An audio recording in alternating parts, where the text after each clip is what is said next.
Hello, everyone. So, transnational organized crime. Well, let me tell you something. This has been a heck of a week for me, both in video production and in feeling busy.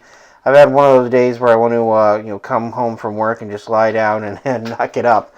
Um, but I finished this book today, and I thought that, or I read this book today, and I thought that it would be interesting to talk about it because, obviously I'm into crime and crime analytics, and everything is going global, so to speak.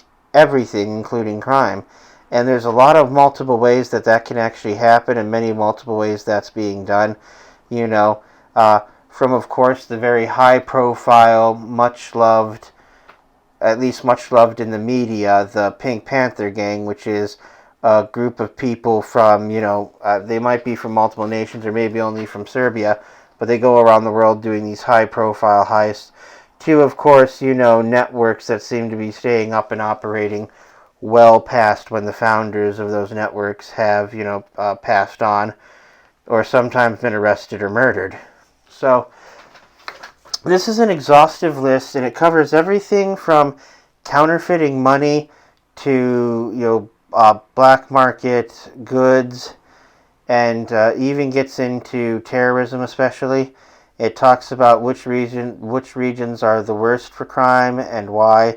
It gets into, how the wars have affected the opium trade and all of that.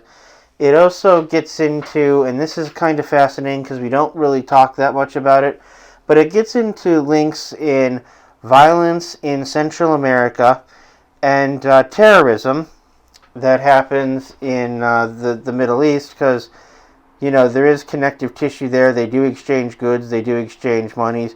Sometimes the media doesn't play this angle up at all. Sometimes they play it up way too much, where I don't know if you remembered those commercials you had where it made it sound like people who smoked marijuana were funding terrorism.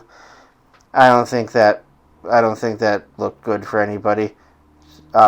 So, like I said, this book, though, it's not exhaustive. It's bare bones. I think it's something like only 190 pages. Very easily digestible.